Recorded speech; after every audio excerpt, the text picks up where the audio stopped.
Hi guys, ಈಗ ತಾನೇ it 3 trailer ನೋಡಿದೆ. Full violence violence violence commercial film ಅನ್ಕೊಂಡೆ. ಒಂದು ಐಜಾಕ್ ಯಾವ ತರ ಮತ್ತೆ ಫುಲ್ ಕ್ರಿಮಿನಲ್ ಸ್ಟೋರಿ ಹಾಗೂ ಮೂವ್ಮೆಂಟ್ ಪಕ್ಕ ಮಾಡ್ತಿದ್ದಾರೆ. ನ್ಯಾಚುರಲ್ ಸ್ಟಾರ್ ನಾನಿ ಅವರು ಪಕ್ಕ ವಾರ್ನ್ ಮಾಡ್ಬಿಟ್ಟಿದ್ದಾರೆ. ಫುಲ್ ವೈಲೆನ್ಸ್ ಇದ್ರೆ ಮಾತ್ರನೇ ಈ ಮೂವಿ ನೋಡ್ರಿ, ಇಲ್ಲದ್ರೆ ನೋಡಕ್ ಹೋಗ್ಬೇಡಿ ಅಂತ. Violence likes me. ಅದೇ ತರನೇ ಇರುತ್ತಾ ಅಂದ್ಬಿಟ್ಟು ನೋಡ್ಬೇಕು. ಯಾವ ತರ ಫುಲ್ ಮಾರ್ಕೋ ಮೂವಿ ತರ ಇರುತ್ತಾ, ಫುಲ್ ವೈಲೆನ್ಸ್ ವೈಲೆನ್ಸ್ ಲಾಸ್ಟ್ ಮಾತ್ರ ಫುಲ್ ಗೂಸ್ ಬಂಪ್ಸ್ ಬರುತ್ತೆ. ಈ ಟ್ರೈಲರ್ ಕಟ್ ಅಲ್ಲೇ ಅನ್ಸುತ್ತೆ ಆ ತರ ಇದೆ ಅನ್ಬಿಟ್ಟು ವೈಲೆನ್ಸ್ ವೈಲೆನ್ಸ್.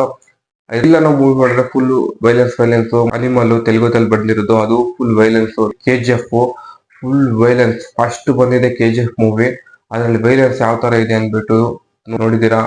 ಮತ್ತೆ ಅದ್ರಲ್ಲಿ ಹೀರೋಯಿನ್ ಬಂದು ಶ್ರೀನಿಧಿ ಶೆಟ್ಟಿ ಅವರು ಇರೋದು. ಅದೇ ಇದ್ರಲ್ಲಿ ಕೂಡ ಇಟ್ 3 ಕೂಡ ಶ್ರೀನಿಧಿ ಶೆಟ್ಟಿ ಅವರೇ ಹೀರೋಯಿನ್ ಆಕ್ಟಿಂಗ್ ಮಾಡ್ತಾ ಇದ್ದಾರೆ. ಮತ್ತೆ ಯಾವ ತರ ಇರುತ್ತೆ ಅಂದ್ರೆ ಕ್ರಿಮಿನಲ್, ಮತ್ತೆ ಯಾವ ತರ ಐಜಾಕ, ಮತ್ತೆ ಯಾವ ತರ ಸ್ಟೋರಿ ಕರ್ಕೊಂಡು ಹೋಗುತ್ತೆ ಅನ್ಬಿಟ್ಟು ಫುಲ್ ವೈಟಿಂಗ್ಸ್. ಮತ್ತೆ ಟ್ರೈಲರ್ ಪ್ರಕಾರ ಒಂದು ಹುಡುಗಿನ ಏನಕ್ಕೆ ಕಿಡ್ನಾಪ್ ಮಾಡ್ತಾ ಇದ್ದಾರೆ ಅನ್ಬಿಟ್ಟು ಒಂದು ಹೇಳಿದ್ದಾರೆ, ಹಿಂಟ್ ಕೊಟ್ಟಿದ್ದಾರೆ. ಅದ್ರ ಪ್ರಕಾರ ಏನಾದ್ರು ಇದು ಅದ್ರ ಮೇಲೆ ಸ್ಟೋರಿ ಹೋಗುತ್ತಾ, ನಾನಿ ಅವರು ಯಾಕೆ ಅಷ್ಟು ವೈಲೆನ್ಸ್ ಆಗ್ತಾರೆ, ಮತ್ತೆ ಅಷ್ಟು ಬ್ಲಡ್, ಮತ್ತೆ ಹುಡುಗಿ ಹತ್ರ ಯಾವ ತರ ಎದ್ದು ರಿಯಾಕ್ಷನ್ ಕೊಡ್ತಾರೆ ಮಾತ್ರ ಅಲ್ಲಿ ಮಾತ್ರ ಗೂಸ್ ಬಂಪ್ಸ್ ಬರುತ್ತೆ. ಮತ್ತೆ ಡಿಫ್ರೆಂಟ್ ಅನ್ಸ್ತಾ ಇದೆ. ನ್ಯಾಚುರಲ್ ಸ್ಟೋರಿ ಫುಲ್ ಹೈಯಾಗಿ ಹೋಗಿದ್ದಾರೆ ಮಾತ್ರ. ಈ ಮೂವಿ ಆಲ್ಮೋಸ್ಟ್ 60 ಕೋಟಿ ಬಜೆಟ್ ಅಲ್ಲಿ ಬಂದಿದೆ, ರಿಲೀಸ್ ಆಗ್ತಿದೆ. ಯಾರು ಟ್ರೈಲರ್ ನೋಡಿದ್ರೆ ಅನ್ಬಿಟ್ಟು ಕಮೆಂಟ್ ಮಾಡಿ ಯಾವ ತರ ಇದೆ ಅನ್ಬಿಟ್ಟು. ಮೇ 1ನೇ ತಾರೀಕು ಸಿಗೋಣ, ಯಾವ ತರ ಇದೆ ಅನ್ಬಿಟ್ಟು ನೋಡೋಣ, ಅದ್ರ ಬಗ್ಗೆ ಮಾತಾಡೋಣ.